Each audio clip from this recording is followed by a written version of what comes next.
são criadas e extintas por lei.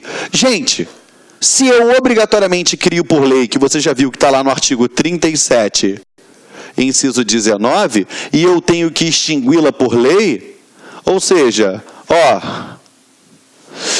vou botar aqui, ó, princípio da simetria das formas. Ou seja, se eu crio por lei, obrigatoriamente, eu vou extingui-la por lei, entendeu? São dotadas de autonomia gerencial, administrativa e financeira, ou seja, ela vai ter essa autonomia gerencial, administrativa e financeira. É só tu lembrar assim, ó, não pode cometer uma gafe, ok? Autonomia gerencial, administrativa e financeira, tá bom? Como assim, Geraldo? A partir do momento que ela vai estar lá com o seu pessoal, com a sua administração, não há de se falar do executivo ficar se metendo nas atribuições daquela autarquia. Por quê? Porque não existe hierarquia com relação à administração direta. Existe tão somente uma vinculação, a título de controle, tá? O pessoal é estatutário, regime jurídico único.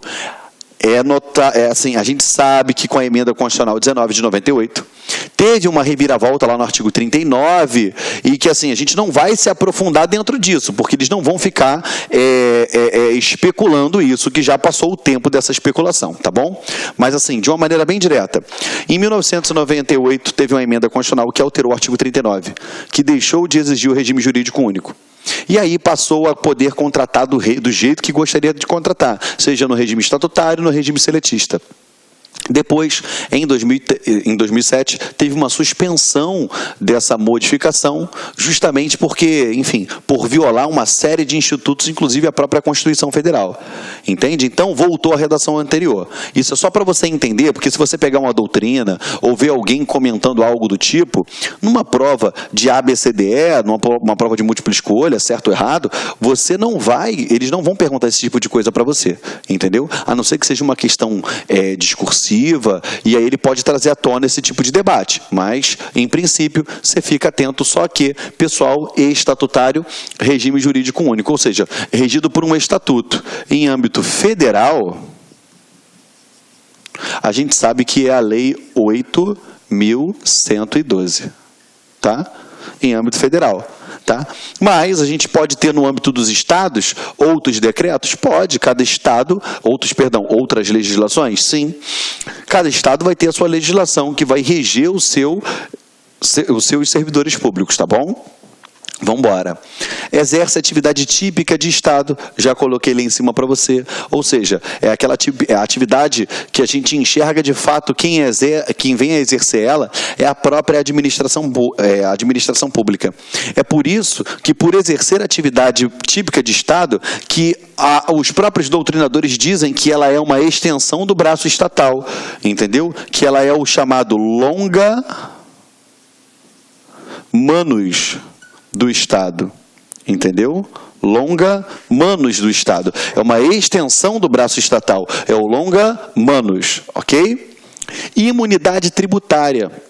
O nome desse instituto é o tal da imunidade tributária recíproca, tá bom? Que não há de se falar em tributação das autarquias. Eu aprofundo isso mais à frente em alguns slides com vocês, tá bom? Mas isso é só para você entender que ela vai gozar desse benefício, tá? Os seus bens, eles são tidos como bens públicos, ou seja, eles não podem ser alienados, eles não podem ser penhorados, não podem ser usucapidos, porque todas as prerrogativas que diz respeito aos bens da administração pública, eu coloco nos bens das autarquias, tá? Se você quiser aprofundar, artigo 98 do Código Civil. 2002. Lembrando que a gente trabalha em tópico específico, o tópico bens públicos, tá? Possuem prerrogativas especiais da Fazenda Pública, ou seja, todas as prerrogativas que a Fazenda Pública possui, ela vai ter, por exemplo, os prazos processuais dilatados, os seus débitos estarem sujeitos ao regime de precatório, perfeito? E também aqui, ó, a responsabilidade civil objetiva, que está no artigo 37, parágrafo 6º da Constituição Federal.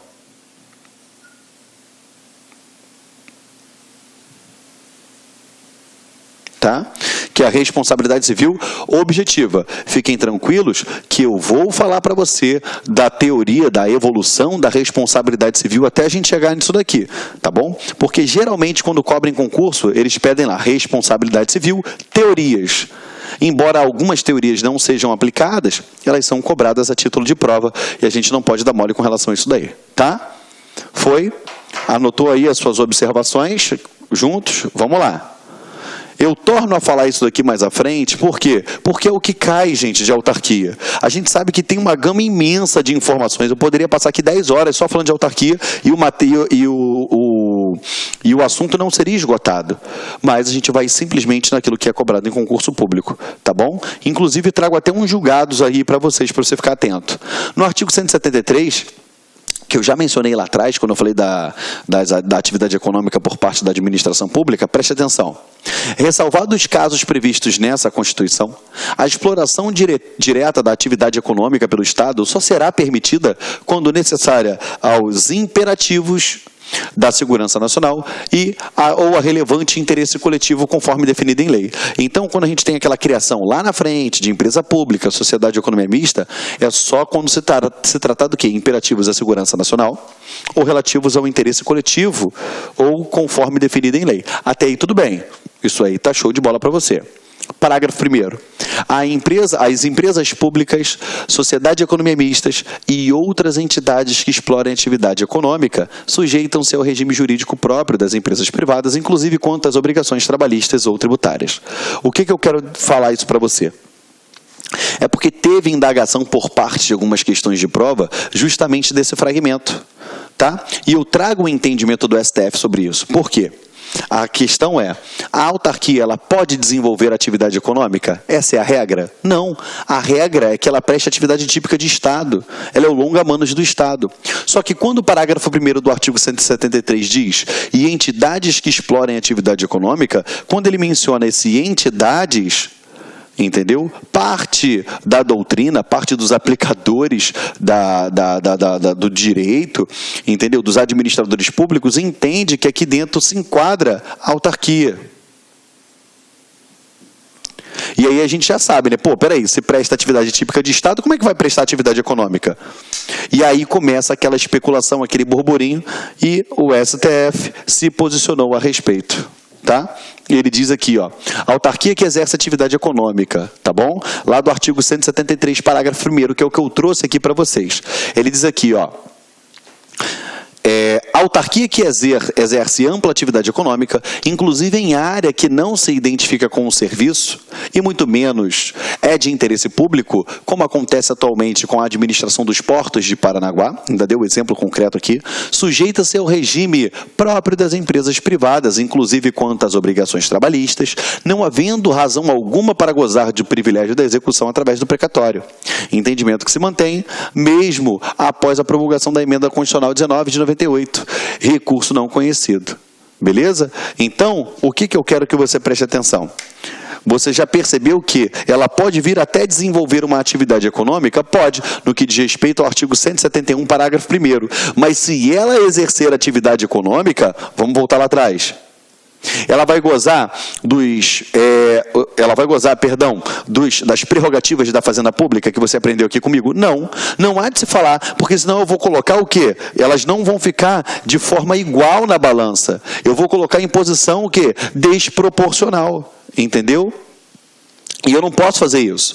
Elas devem ficar de maneira igual. Até porque, quando uma empresa pública, uma sociedade de economia mista, desenvolve uma determinada atividade econômica, ela não se enquadra em posição de destaque ao particular que com ela compete. Elas são tratadas da mesma forma. Ela pode até gozar de, por exemplo, de benefícios fiscais, desde que seja extensível aos particulares. Porque senão eu vou causar um desequilíbrio muito grande naquela relação. E aí, a ideia da administração, por ser um imperativo de segurança nacional ou de ter um interesse público relevante, cai por terra. Porque, por exemplo, se eu dou imunidade tributária a todas as atuações do Banco do Brasil e da Caixa Econômica Federal, eu vou quebrar o Bradesco, o Santander, eu vou quebrar todo o Itaú, eu vou quebrar todos os outros bancos privados, porque eles não vão conseguir competir com a administração pública. Entende isso? Perfeito? Foi? Então, o voto, ele diz aqui, ó, o acórdão recorrido, seguindo a orientação jurisprudencial, número 87 do SDI, entendeu que a recorrente, apesar de ser autarquia, exerce atividade econômica e sujeita-se ao regime próprio das empresas privadas, de acordo com o que dispõe o artigo 173, parágrafo 1º. Então, existe a possibilidade de uma autarquia exercer atividade econômica, desde que se enquadre no artigo 173, parágrafo 1º. Olha que loucura, né? Mas aqui a gente está trabalhando com o que de fato pode vir a cair no seu concurso, entendeu? A gente sabe, a gente pode falar o dia inteiro de autarquia que não vai esgotar o assunto, tá bom? Mas a gente vai pautado em cima do que as bancas gostam de cobrar, em cima do que eles colocam em concurso público, tá? Vamos lá. Sobre as autarquias é incorreto dizer. Então, uma dica que eu te dou, toda vez que fizer a questão de concurso público e vir a expressão incorreto, o que você tem que fazer? Você tem que sublinhar, tem que ticar, porque você vai no automático, correto, aí vem uma questão pedindo para marcar o incorreto. Não pode dar mole, tá bom? Vamos lá. Mesmo sendo integrante da administração pública indireta, tem personalidade jurídica de direito público e sua criação depende de lei específica. Certo ou errado? Certo. A criação do IBAMA, a autarquia que a União transferiu por lei a competência de atuar na proteção do meio ambiente, é exemplo de descentralização por outorga. Ou seja, se ele está afirmando que o IBAMA é uma autarquia e que ele vai atuar na proteção do meio ambiente, peraí, e ela é de direito público, é descentralização por outorga ou por delegação? Outorga. C. São entidades integrantes da administração pública indireta, cujas relações de trabalho não são regidas pela CLT. E aí? Certo ou errado? Certo, porque elas não têm o regime seletista, o famoso regime contratual, ela tem o regime legal, só para você entender, tá bom? Ó, quando a gente fala em autarquia e as empresas estatais, que eu tenho sociedade de economia mista e empresa pública, a autarquia, ela tem o regime legal, tá? Aqui é o contratual, é o que está no contrato. Aqui, ó, qual é a legislação? Estatuto. E aqui? Fala para mim. CLT. Aqui, esse cara é o quê? Servidor público, em sentido estrito. E aqui? É empregado público. Perfeito? Empregado público. Tá? Esse cara aqui, em regra, vai obedecer teto remuneratório, ele tem uma série de diferenças, tá bom? Mas vamos lá, sem aprofundar. A autarquia, o regime é legal, estatutário e servidor público. Aqui o regime é contratual, seletista e empregado público. Entendeu? Não pode confundir, tá? É regido pela CLT, é a Sociedade de Economia Mista, empresas públicas. A autarquia não é seletista, tá bom? Então, ali, ó, não são regidas pela CLT, certo? E a letra D, não é permitido às autarquias desempenhar atividade econômica. Errado. Por quê? Aí tu bota aqui, ó, marca essa, porque ele quer a incorreta, por causa do não. Artigo 173, parágrafo 3º da Constituição Federal. Tá? Esse é o gabarito, com o respectivo fundamento aí. Tá bom? Deixa o titio apagar aqui agora para vocês, para a gente continuar o nosso estudo, tá? Vamos lá. Olha só. Agora a gente vai falar da imunidade tributária recíproca, tá? O artigo 150 ele diz aí, ó, sem prejuízo de outras garantias asseguradas ao contribuinte, é vedado à União, aos Estados, ao Distrito Federal e aos municípios. Vamos lá. Instituir imposto sobre patrimônio, renda ou serviços um dos outros, tá? Então, eu não posso, é vedado, imposto. Isso daí é o tal da imunidade tributária recíproca. É vedado. Como a autarquia, ela tem personalidade jurídica de direito público, é o longa-manos do Estado, essa vedação, ela se estende às autarquias. Olha o que o parágrafo 2º diz. A vedação do inciso 6º, a linha A, é extensiva às autarquias e às fundações instituídas e mantidas pelo poder público no que se refere ao patrimônio, à renda, aos serviços vinculados às suas finalidades essenciais ou a delas decorrentes. Então, se for a finalidade essencial ou dela decorrente, não há de se falar o quê? Na instituição de imposto. Não há de se falar. Agora, Preste atenção. Tem que estar o quê, gente? Aqui, ó. Ele deixa claro aqui, ó, aos serviços vinculados às suas finalidades essenciais ou delas decorrentes. Tá bom? Aqui, ó. É importante destacar que essa regra veda somente a instituição de imposto, tá bom? Aí agora a gente vai ter que devagar lá dentro do mundo do direito tributário. Se você nunca estudou, presta atenção. Se você já estudou, você vai ter uma noção do que eu estou falando para você. Olha só. Assim, ele fala a respeito do imposto. Assim, o Estado de Goiás, por exemplo, cobrar contribuição de melhoria, correto? Que não é imposto, de Goiânia, referente a um imóvel de propriedade do município ao qual tenha se valorizado devido a uma obra realizada pelo Estado. Entendeu? Perfeito, galera? Vamos embora. Olha o entendimento do STF a respeito. Olha a ementa. Constitucional tributário e empresa brasileira de Correios e Telégrafos. Cara, toda vez que você fala de imunidade tributária, a gente tem que falar do Correios, tá bom? Ele diz aqui, ó, a empresa pública que exerce atividade econômica e empresa pública prestadora de serviço público. Vamos lá. 1. As empresas públicas prestadoras de serviço público distinguem-se das que exercem atividade econômica. A empresa brasileira de Correios e Telégrafos é prestadora de serviço público de prestação obrigatória e exclusiva do Estado, motivo porque está abrangida pela imunidade tributária recíproca. Ou seja, aquela imunidade que a gente viu que é concedida às autarquias, ela é direcionada às empresas públicas, né? A empresa de Correios e Telégrafos, que é a empresa de Correios e Telégrafos, que é a ECT, que são os nossos Correios, embora ele seja uma empresa pública, é extensível a eles. Por quê? Porque ele diz que aqui, ó, a brasileira de Correios é exclusiva de Estado, tá bom? Motivo porque está abrangida por essa imunidade, tá bom? Vamos embora, vamos adiante aqui, ó. Mais entendimento da imunidade tributária recíproca. A saúde é direito fundamental de todos e dever do Estado, tá? Artigo 6º e 196 da Constituição Federal. Dever que é cumprido por meio de ações e serviços que, em face de sua prestação pelo Estado, mesmo se definem como de natureza pública. A prestação de ações e serviços de Estado, serviços de saúde por sociedade de economia mista, corresponde à própria atuação do Estado, desde que a empresa estatal não tenha por finalidade a obtenção de lucro. As sociedades de economia mista prestadora de ações de serviços de saúde, cujo capital social seja majoritariamente estatal, gozam da imunidade tributária prevista na linha A do inciso 6º do artigo 150. O que ele quer dizer com isso aqui? Se é um serviço público, beleza? Se eu tenho uma sociedade de economia mista que presta um determinado tipo de serviço de saúde, ela vai gozar da mesma imunidade que a Fazenda tem. Ela vai lá do artigo 150, inciso 6º, linha A. A mesma coisa que eu direciono para os Correios, entendeu? Então, toda vez você está estudando, você percebe alguém falando isso para você, ou alguma apostila, algum livro, algum resumo, sinopse, enfim, você vê, mas aqui eu estou te dando a fundamentação jurídica de tudo isso. Entendeu, meus amores? Tá? Vamos lá, vamos fazer uma questãozinha aí. Olha só. A imunidade tributária recíproca refere-se aos impostos, taxas e às contribuições de melhoria. Certo ou errado? Errado, porque o artigo 150, inciso 6º, tá? A linha A, ele versa a respeito dos impostos, tá bom? As contribuições de melhoria não são abrangidas, foi aquilo que a gente já aprendeu aqui. A vedação prevista no inciso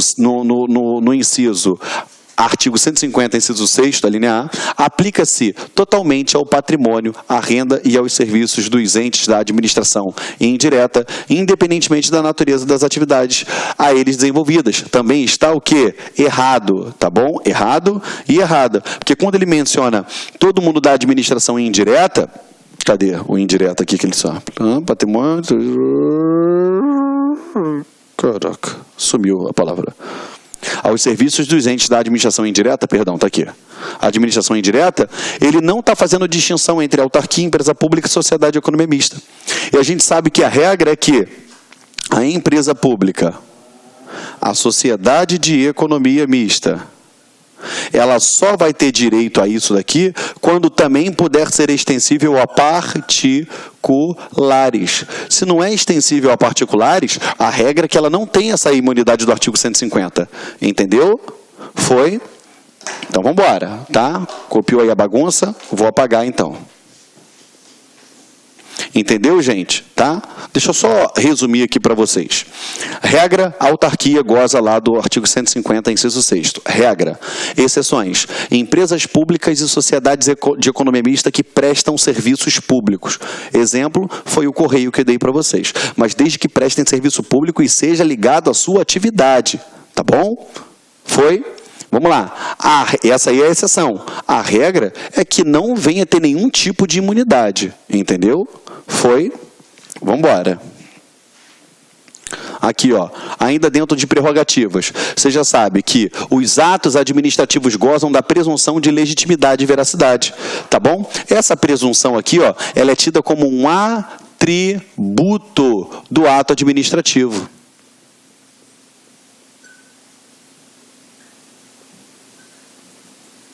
Tá bom? Isso é um atributo do ato administrativo, ou seja, ela não tem que provar que ela está correta. Caso alguém discorde, entendeu? É que comprove que ela está errado, tá? Lembrando que o nome já diz aqui, ó, é presunção.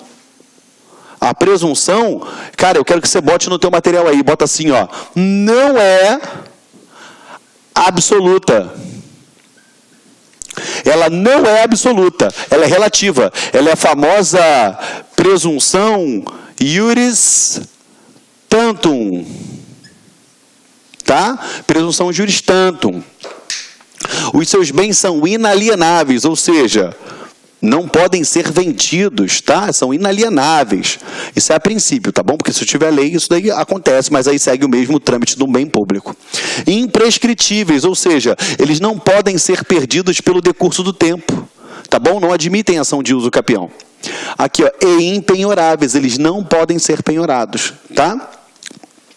Quando uma autarquia perde, por exemplo, uma ação na justiça, e ela vai fazer o pagamento devido por precatório, ela também se sujeita ao regime de precatório, tá? Elas gozam de imunidades de impostos, lá do artigo 150, que a gente já falou, tá bom? Inciso 6º, tá? Do artigo 150. Prazos processuais inerentes à fazenda pública, tá bom? Eu quero que você fique atento a isso daqui, porque teve alteração no Código de Processo Civil, recentemente, e que alterou isso daqui, tá bom? Então, o que você tem que colocar na prova? Que ela possui prazos inerentes à fazenda pública, ponto. Você vai estar acertando, vai estar tirando 10, tá? Possibilidade de alteração unilateral dos contratos celebrados, tá bom? Essa alteração unilateral é a chamada cláusula exorbitante. Que isso daqui você vai ver lá na Lei 8666, quando a gente tratar de licitações, tá bom? São as famosas cláusulas exorbitantes, tá? Pode requisitar bens de particulares, ou seja, é a famosa requisição administrativa. Geraldo, me dá um exemplo? Sim. Suponhamos que o INSS, que é uma autarquia, precise utilizar um determinado espaço por um determinado tempo. E esse espaço é de um particular. Ela vai lá e faz a requisição administrativa. Entendeu? Foi? Na aula de intervenção do Estado na propriedade, a gente trabalha melhor isso daqui, tá? É só para você saber que ela possui isso e não ficar divagando aí. Poder de promover desapropriações, que é a mesma coisa, intervenção do Estado na propriedade, tá bom? Lembrando que na desapropriação a indenização é justa, prévia e em dinheiro. E na requisição é o quê? Ela é ulterior e se houver dano. Tá? E os seus bens não podem ser penhorados, tá? Porque ela goza desses privilégios relacionados aos seus bens. Lembrando que são os mesmos, é o mesmo tratamento dado aos bens da administração pública, tá bom? Vamos embora. Aqui, ó, prerrogativas. Em contrapartida, como a administração pública se submete ao controle e aos princípios, lembrando que quando a gente falar das aulas sobre princípios da administração pública e falar a respeito de controle da administração pública, elas vão se submeter exatamente como a administração pública, tá? As autarquias sofrem as mesmas restrições típicas daquele que cuida da coisa pública, beleza? Aí tu fala assim, tá, Geraldo, e quais seriam essas restrições? Aprofunda para mim, vem comigo. Aqui, ó, devem realizar concurso público para contratar servidores para cargos efetivos, ou seja, tanto o servidor, assim, todos os servidores que trabalham lá de forma efetiva, ela tem que realizar um concurso público, que são os chamados servidores estatutários, que vão ser regidos por um estatuto. Não estou falando do cargo em comissão, tá? Estou falando do servidor público que foi aprovado no concurso público. só podem adquirir bens ou serviços se realizarem licitações, ou seja, elas estão submetidas ao regime da Lei 8.666. Quer alienar um bem, beleza, preencheu todos os pressupostos em lei, tem que fazer através de licitação. Quero adquirir um bem, um serviço, um produto, um insumo, tem que se submeter à lei de licitações. Entendeu? Submetem-se ao controle dos tribunais de conta. Quando a gente fala, né, que falei lá atrás, quando eu falei de funções típicas e atípicas, que eu falei que dentro da função do Poder Legislativo, uma função típica era a de legislar e a de fiscalizar, os tribunais de contas, eles vão auxiliar o Poder Legislativo nessa fiscalização. Beleza? E a autarquia, por ser de direito público, por ter todas essas prerrogativas da administração pública, se submete à fiscalização do Tribunal de Contas. A prescrição das dívidas que uma autarquia, porventura, tenha perante outrem ocorre em 5 anos. Isso daí está no artigo 1º do decreto 20.910 de 52, que é o tal da prescrição quinquenal, perdão. Tá bom? Ficou tranquilo de todas essas prerrogativas, de todas essas restrições que ela possui? Tem que ficar atento a isso daí. Gente, você percebeu que eu não falei nenhum bicho de 7 cabeças, não falei nada difícil, mas você tem que perceber que é muito detalhe. E para lembrar esses detalhes, você tem que ficar atento, senão não vai conseguir acertar a questão de prova, beleza? Eu vou fazer o seguinte com você, a gente vai dar um time agora, porque a gente estourou o nosso tempo, e eu volto na próxima aula, ainda falando o finalzinho de autarquias, que é quando eu vou fazer a diferença entre agências reguladoras e agências executivas com vocês, tá bom? E aí a gente dá continuidade na matéria, fala de empresa pública, de sociedade de economia mista, de fundações e responsabilidade civil do Estado, que aí a gente encerra essa parte aí de organização da administração pública, tá bom? Eu te agradeço a presença até o final e acredite, a sua vitória está chegando e eu acredito que ela está batendo na sua porta, tá bom? Fique com Deus e juntos até a posse, eu tenho certeza que você vai passar. Beijo, tchau, tchau.